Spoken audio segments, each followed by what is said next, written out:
All right, ladies and gentlemen, welcome back to the channel. We're talking about the Denver Broncos in tonight's video. Guys, you're 5-3. The Denver Broncos are 5-3. You're coming off 28-14 victory against the Carolina Panthers this past Sunday. You got two really fascinating games, both on the road against the Baltimore Ravens starting in a couple of days from now. And then next Sunday, you got the defending Super Bowl champions in the Kansas City Chiefs.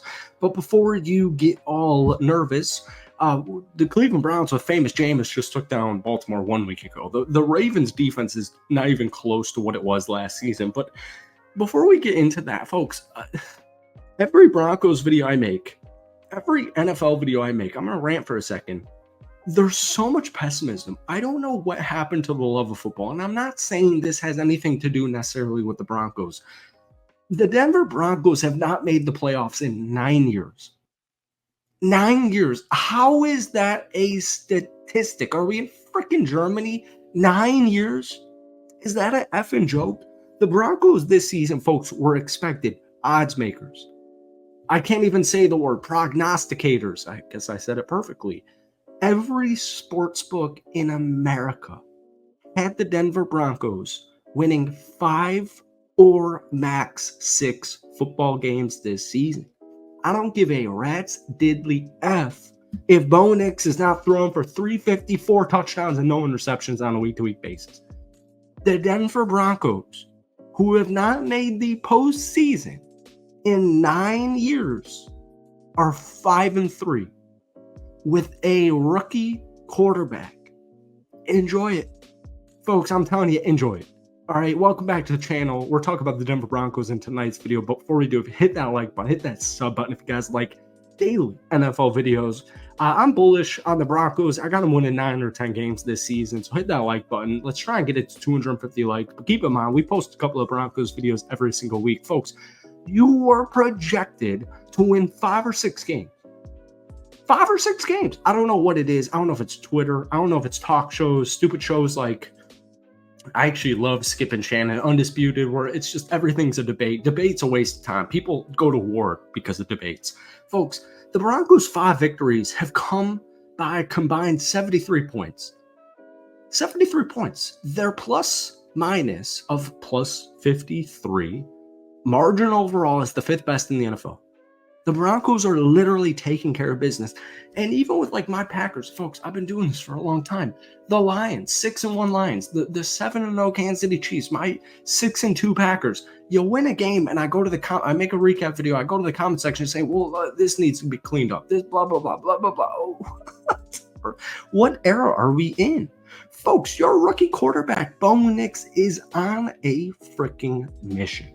And I was reading in a great article over on The Athletic by Nick Kosmider, who brought up some phenomenal points, just kind of alluding to why the Broncos are where they are.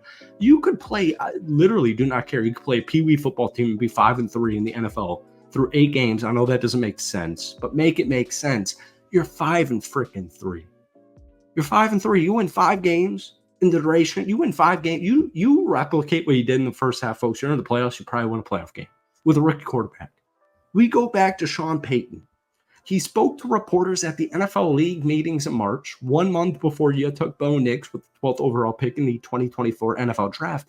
And he said, we can't take sacks. We can't take sacks because Russell Wilson in the last 2 years was sacked 100 times in 30 starts. That's that's breaking records, that's breaking season records, that's the wrong side of breaking records. This season, folks, Bo Nix has been sacked 11 times through 8 games. Only Buffalo's Josh Allen, who has been sacked 10 times, has been dropped to the ground less frequently amongst all quarterbacks with at least 7 starts. Once again, we got week 9 here. We're in week 9. Week 9 here. The Broncos also conveniently are 16th in explosive play rate at 11.4%. Bo Nix also has 1 interception in his last 5 games. Denver has also committed only 4 false start penalties this season, tied for the fewest in the National Football League. I know it's not perfect, specifically in third down, but the Broncos are currently ranked 20th in scoring, putting a little under 22 points per game. Big reason for that, man. Your punting unit's a freaking beast. This team plays such good complementary football on 3 levels: offense, defense, and special teams. What we've seen, folks, this team's won 5 of their last 6 games. You can sit here and tell me Bo Nix is not an NFL quarterback. You can sit here and tell me Sean Payton and the Denver Broncos aren't making the playoffs. And even if you guys do, you're losing to Kansas City in the first round. Like, what world are we in these days? Do people not like football anymore? I just don't get it, folks. Denver has the second best starting field position margin in the NFL and averages 6.9 yards better than their opponents. 4 times, big reason is the punting. 4 times this season, the Broncos pinned an opponent inside the 1-yard line. Only 2 other teams since the year 2000 have done that 4 times in an entire season. Let me check my notes. The Broncos have played 8 bleeping games. Folks, your defense is number 2 in the NFL in sacks at 30. 12 total takeaways. And by the way, real quick sidebar. I'm not trying to go at Broncos fans. What I'm trying to do here is go at all NFL fans who just can't appreciate victories. I'll say something like, you win any given Sunday. Any given Sunday can happen. If you come out with the win, no matter what happened, you should be happy. And I got people saying in the comment section, well, blah, blah, blah, blah, blah, blah. Cry me a freaking river. 8 games into the season, the Denver Broncos are 6th in defensive rush success metric and 5th in opponent yards per carry at 4. Malcolm Roach, great signing. JFK, great signing. DJ Jones, Zach Allen, they've been balling. Doesn't end there. Outside linebacker Jonathan Cooper, he's currently 7th amongst all edge defenders in the ESPN run stop win rate. 2023, folks, the Broncos finished last in yards per carry at 5 yards per carry. 28th in defensive rush success. Jaquan McMillan, first interception of the season on Sunday against Carolina. He's been a beast in the nickel. He's been a beast. I get it.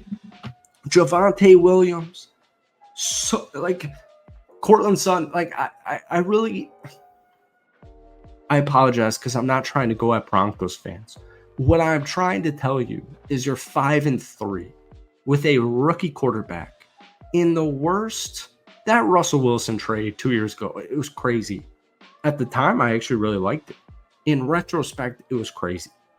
You're paying this dude arms, legs, and organs to play for a different football team. And you're 5-3 with his replacement. These are problems most people they'd kill to have. All right. I'm sorry for this rant. Hit that like button, hit that sub button. Something's buzzing in the background. I got to take care of that. Hit that like button, hit that sub button. You get the deal.